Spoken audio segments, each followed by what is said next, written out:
Amen, amen, amen, amen. Oh Lord Jesus.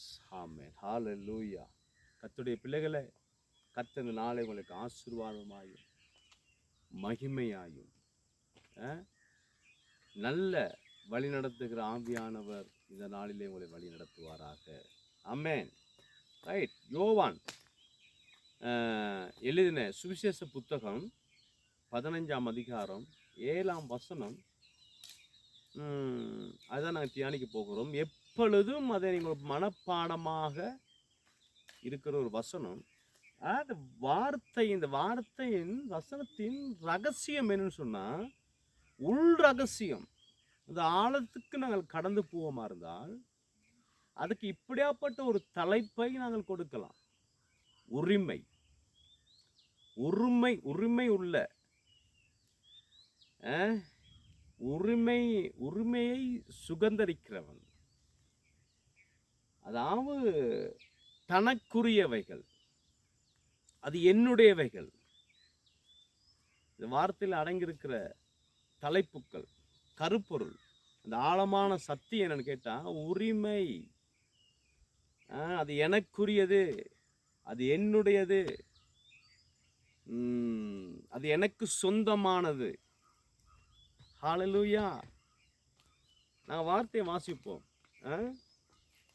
யோவான் 15:7 வசனம். நீங்கள் என்னிலும் என் வார்த்தை உங்களிலும் நிலைத்திருந்தால் நீங்கள் கேட்டுக்கொள்வது எதுவோ அது உங்களுக்கு செய்யப்படும்.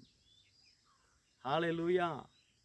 இந்த வார்த்தையினுடைய கருப்பொருள் என்னன்னு கேட்டா, உரிமை. எனக்குரியது, என்னுடைய, எனக்கு சொந்தமானது, இல்லாவிட்டால் எனக்கு சொந்தமான சொத்து. எப்படி இருந்தால் வார்த்தை என்ன சொல்லுகிறது? நீங்கள் என்னிலும் என் வார்த்தை உங்களிலும் நிலைத்திருந்தால் நீங்கள் கேட்டுக்கொள்ளுகிறது எதுவோ அது உங்களுக்கு செய்யப்படும். தேவனுடைய பிள்ளைகளே, நாங்கள் எந்த அளவு தேவனுடைய வார்த்தையிலே நெருங்கினவர்களாக, இல்லாவிட்டால் வார்த்தை என்னும் தேவனோடு எவ்வளவு தூரம் உறவு வைத்தவர்களாக.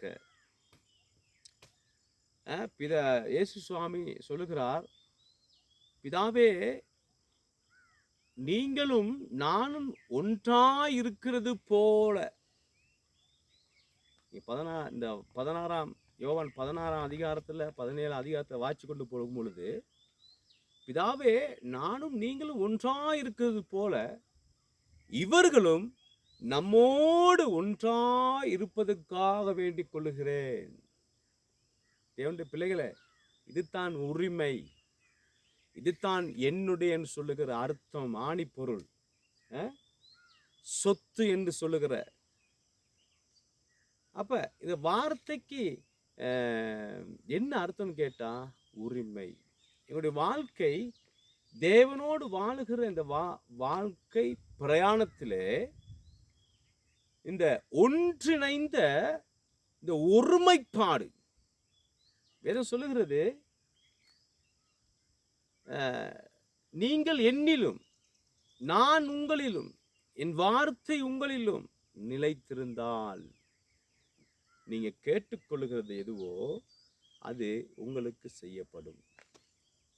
இதைத்தான் ஆண்டவர் எதிர்பார்க்கிறார். அந்த உறவுக்குள், அந்த அதிகாரபூர்வமான, நாங்கள் எப்படி அப்பா தகப்பனிடத்திலே பிள்ளை உரிமையோடு சின்ன பிள்ளைகள் கேட்கும் பாருங்க, எனக்கு அதை வாங்கிட்டே வாங்கன்னு சொல்லி.